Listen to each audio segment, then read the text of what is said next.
Have you ever just been surprised by how much the weather completely changes your mood? Oh, absolutely. You wake up, it's this brilliant sunny day, and all of a sudden you just feel ready to go. It's a huge psychological trigger. Mm. And then the opposite happens, right? You pull back the curtain, it's all gray and dark, it's pouring rain. Yeah. And your brain just instantly gets the signal that, hey, maybe today is a good day for a nap. It shifts your entire mood before you've even had coffee. That right there, that universal immediate connection we all have to it, that's exactly why talking about the weather is so much more than just small talk. Right? It's a core social function. Exactly. So today we are doing a deep dive into the language of the sky. We've got the sources you sent over, and our mission here is to pull out the vocabulary, the cultural bits, and, the key phrases you need to feel really comfortable and confident talking about weather. And the utility here is just massive. I mean, we tend to think of weather talk as, I don't know, trivial. Filler, yeah. But it's actually the ultimate social lubricant. Think about what your sources said about, say, England. You can be on a bus with a total stranger and just say, dreadful weather today, isn't it? And it's completely normal. It's a totally normal, expected way to start a conversation. It's the perfect icebreaker. I mean, it's a shared reality, right? Yeah. It's neutral ground that everyone experiences no matter who they are or what they believe. It's so much easier than jumping into some deep personal question. Oh, yeah. It gives you that safe, sort of low-stakes way to connect with another person. And that's the strategic part. Everyone has an opinion on the weather. You don't even have to agree. You just have to, acknowledge the shared experience. Yeah. And we can give you the exact words to do that. Okay, let's unpack this. Let's get right into the essentials, starting with temperature. Most people know the basics, how's the weather? Or what's the weather like? Sure, those are easy. But the language gets really interesting when you're describing how it feels.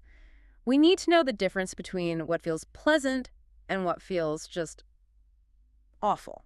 Okay, this idea of a comfort gradient is so crucial. Right. Let's take the difference between warm and hot. Right. According to the material, warm is a good thing. It's Yeah. positive, it's comfortable, it's pleasant, you feel good, maybe you wear a t-shirt, it's the kind of weather you want for a picnic. But then you cross a line and suddenly it's hot. And that's when it becomes really uncomfortable. That's when you start sweating, you're desperately looking for shade. Or a pool. Yes, or a pool. It's a negative word. You'd say, it's so warm outside, let's go for a walk. You would never say, it's so hot, let's go for a walk. That switch from positive to negative, that's the key nuance. And we see the exact same thing on the other side of the thermometer with cold and freezing. So cold is just low temperature. You need a jacket, maybe a scarf, but you can deal with it. You might say, it's a bit cold today, I'll grab a sweater. But then there's freezing. Especially when you say it personally, like, I'm freezing. That means you are extremely cold. It's almost like you're in distress. It means you need to turn on the heater right now or get inside. It's an exaggeration, but everyone understands what you mean. It's the difference between being uncomfortable and feeling like you need to survive. It's interesting. The sources mentioned how relative this all is. Like in northern countries, 75 degrees Fahrenheit might be considered hot. But if you go to the Mediterranean, that's just a nice warm day. They wouldn't start complaining until it hit 90. That's a perfect example of why this is so conversational. Yeah. It's all based on a shared local experience.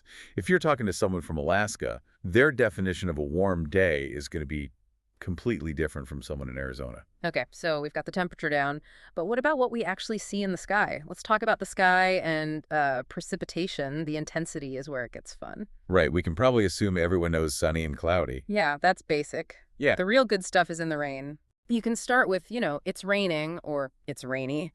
Simple enough, but when it really picks up, we need a stronger word. So that word is pouring. Yes. When someone says it's pouring, they mean it's raining so hard.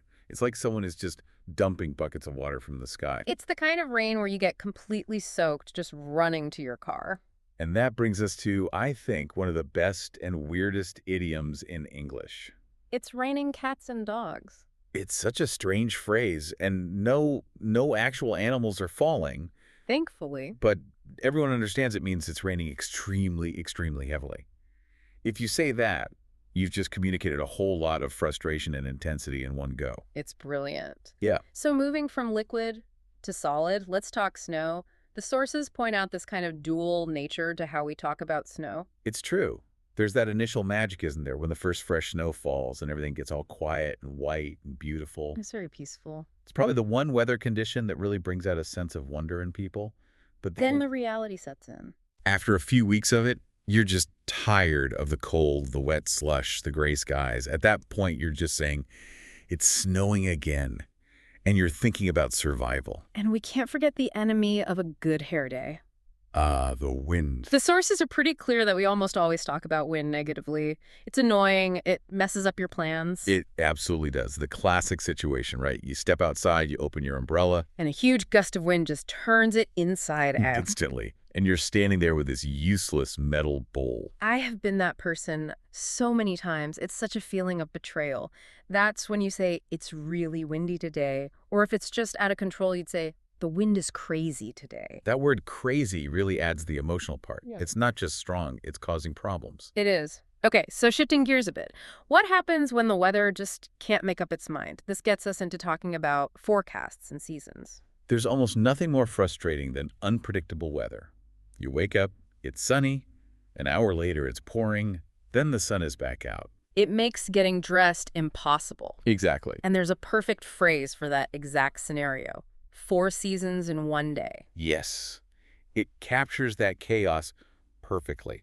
And that word, unpredictable, just means you can't know what's coming next. It's volatile.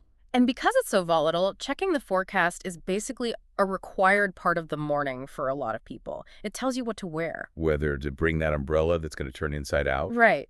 And when you talk about the forecast, there's a really simple phrase you need to know. Supposed to. This one does all the heavy lifting. It really does. It takes the responsibility off of you and puts it on the meteorologist. Exactly. You don't have to promise anything. You just say, it's supposed to rain this afternoon, or we're supposed to get some sun later. It's a super reliable way to talk about what's predicted. But we have to remember, they are just predictions. The sources make a good point that even with all our tech, the weather is still fundamentally unpredictable. So moving through the calendar, we have the 4 seasons: spring, summer, autumn, and winter. And a quick language note here that's really important. Oh yeah, the fall versus autumn thing. Exactly. Autumn and fall are the exact same season. Autumn is used more in British English, and fall is much more common in American English. You're correct. Either way, you're just kind of signaling where you might be from. And circling back to where we started with mood, the seasons are so deeply connected to our well-being. The sources really emphasize that link between the lack of sunlight in winter and what people call seasonal depression. It's just more proof that weather isn't just a thing to talk about. It actively shapes how we feel, how we function, our energy levels. It's not just about what coat to wear. Absolutely. And understanding that makes the conversation so much more meaningful. Okay, now that we have the basics down, let's get into the strategy. The idioms and the small talk tactics that make you stop sounding like a textbook and start sounding like a person. Idioms are just a must for sounding natural. Let's start with a really useful one. Under the weather. This one is great. If you say, I'm feeling a bit under the weather, you're just politely saying you're sick or not feeling well. Right, but you don't have to go into all the details. No, it's a perfect, gentle excuse. It's a really indirect and very common way to say you're feeling ill. Okay, next up, an idiom that's all about optimism. Every cloud has a silver lining. A silver lining is that bright edge you see on a dark cloud, so it represents hope. The phrase just means that even in a bad situation, there's always something good you can find. The classic example is, you plan a big barbecue and it starts to pour rain. That's the cloud. Right, the negative. The silver lining is that everyone has to come inside, and you end up having a much closer, more intimate conversation than you would have had outside. You're finding the positive. And for the last one, we have an idiom that's all about commitment. Come rain or shine. This one is a promise.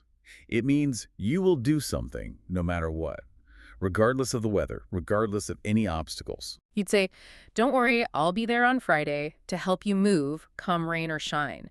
You're showing you are 100% committed. Those 3 phrases, under the weather, silver lining, come rain or shine, they really elevate your conversation. They do.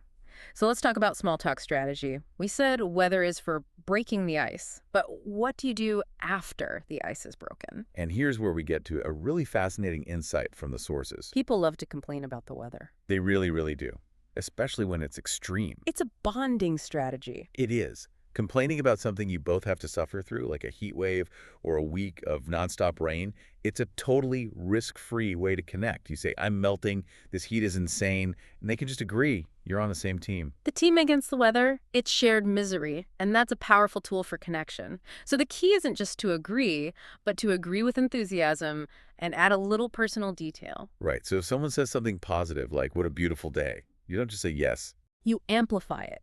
Use a strong word. I know, it's absolutely gorgeous. Or, it's a perfect day for a walk. And on the flip side, if they complain, this rain is ridiculous, you validate that feeling and add your own story. You could say, tell me about it. I forgot my umbrella and got completely soaked. Or use those strong negative words like terrible or awful.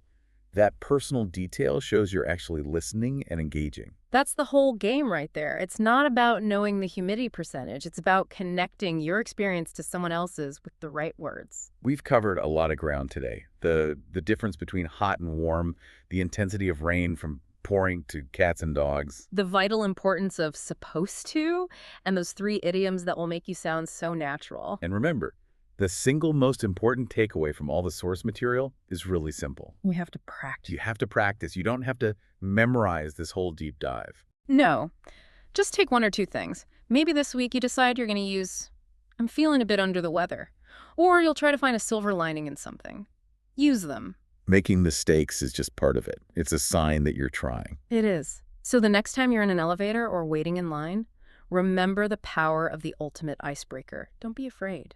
Just go for it. Try breaking the ice with a simple comment. See something easy like, nice day, huh? Or, looks like it might start pouring soon. Yeah. You will be shocked at how those tiny, simple comments can be the gateway to real-life practice. And they can lead to some really interesting conversations. Go put it to work.